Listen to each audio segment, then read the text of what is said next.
بسم الله الرحمن الرحيم ياسين والقرآن الحكيم إنك لمن المرسلين على صراط مستقيم تنزيل العزيز الرحيم لتنذر قوما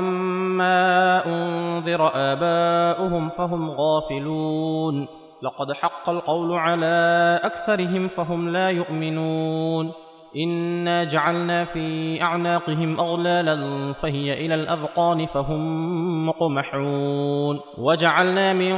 بين أيديهم سدا ومن خلفهم سدا فأغشيناهم فهم لا يبصرون وسواء عليهم أأنذرتهم أم لم تنذرهم لا يؤمنون إنما تنذر من اتبع الذكر وخشي الرحمن بالغيب فبشره بمغفرة وأجر كريم إنا نحن نحيي الموتى ونكتب ما قدموا وآثارهم وكل شيء أحصيناه في إمام مبين واضرب لهم مثلا أصحاب القرية إذ جاءها المرسلون إذ أرسلنا إليهم اثنين فكذبوهما فعززنا بثالث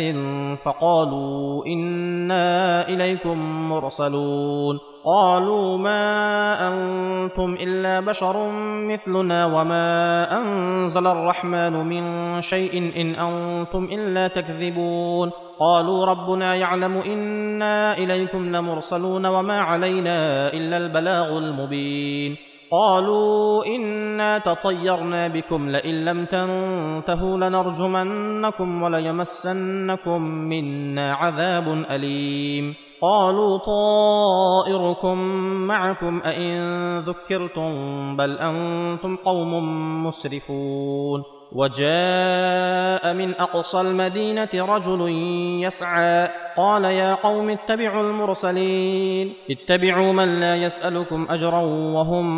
مهتدون وما لي لا أعبد الذي فطرني وإليه ترجعون أأتخذ من دونه آلهة إن يردني الرحمن بضر لا تغن عني شفاعتهم شيئا ولا ينقذون إني إذا لفي ضلال مبين إني آمنت بربكم فاسمعون قيل ادخل الجنة قال يا ليت قومي يعلمون بما غفر لي ربي وجعلني من المكرمين وما أنزلنا على قومه من بعده من جند من السماء وما كنا منزلين إن كانت إلا صيحة واحدة فإذا هم خامدون يا حسرة على العباد ما يأتيهم من رسول إلا كانوا به يستهزئون ألم يروا كم أهلكنا قبلهم من القرون أنهم إليهم لا يرجعون وإن كل لما جميع لدينا محضرون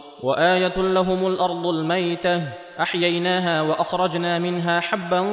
فمنه يأكلون وجعلنا فيها جنات من نخيل وأعناب وفجرنا فيها من العيون ليأكلوا من ثمره وما عملته أيديهم أفلا يشكرون سبحان الذي خلق الأزواج كلها مما تنبت الأرض ومن أنفسهم ومما لا يعلمون وآية لهم الليل نسلخ منه النهار فإذا هم مظلمون والشمس تجري لمستقر لها ذلك تقدير العزيز العليم والقمر قدرناه منازل حتى عاد كالعرجون القديم لا الشمس ينبغي لها أن تدرك القمر ولا الليل سابق النهار وكل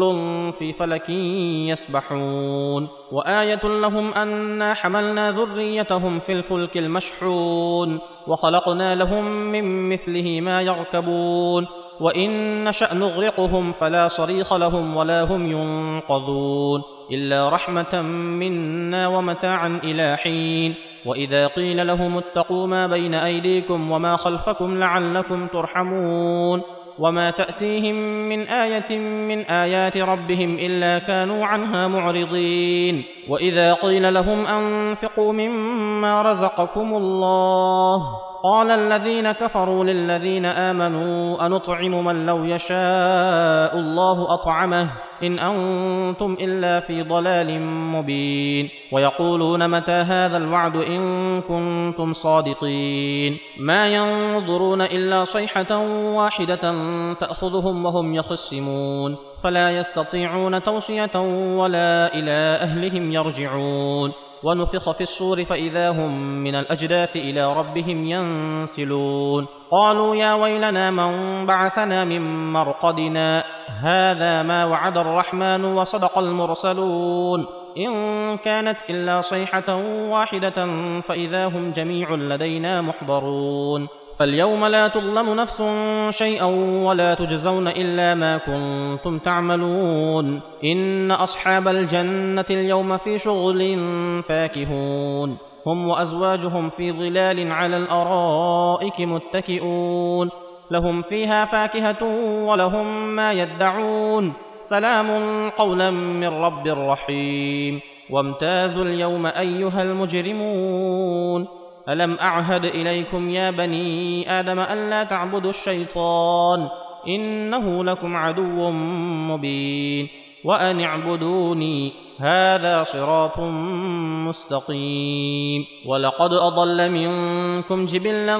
كثيرا أفلم تكونوا تعقلون هذه جهنم التي كنتم توعدون اصلوها اليوم بما كنتم تكفرون اليوم نختم على أفواههم وتكلمنا أيديهم وتشهد أرجلهم بما كانوا يكسبون ولو نشاء لطمسنا على أعينهم فاستبقوا الصراط فأنى يبصرون ولو نشاء لمسخناهم على مكانتهم فما استطاعوا مضيا ولا يرجعون ومن نعمره ننكسه في الخلق أفلا يعقلون وما علمناه الشعر وما ينبغي له إن هو إلا ذكر وقرآن مبين لينذر من كان حيا ويحق القول على الكافرين أولم يروا أنا خلقنا لهم مما عملت أيدينا أنعاما فهم لها مالكون وذللناها لهم فمنها ركوبهم ومنها يأكلون ولهم فيها منافع ومشارب أفلا يشكرون واتخذوا من دون الله آلهة لعلهم ينصرون لا يستطيعون نصرهم وهم لهم جند محضرون فلا يحزنك قولهم إنا نعلم ما يسرون وما يعلنون أولم يرى الإنسان أنا خلقناه من نطفة فإذا هو خصيم مبين وضرب لنا مثلا ونسي خلقه قال من يحيي العظام وهي رميم قل يحييها الذي أنشأها أول مرة وهو بكل خلق عليم الذي جعل لكم من الشجر الأخضر نارا فإذا أنتم منه توقدون أوليس الذي خلق السماوات والأرض بقادر على أن يخلق مثلهم بلى وهو الخلاق العليم إنما أمره إذا أراد شيئا أن يقول له كن فيكون فسبحان الذي بيده ملكوت كل شيء وإليه ترجعون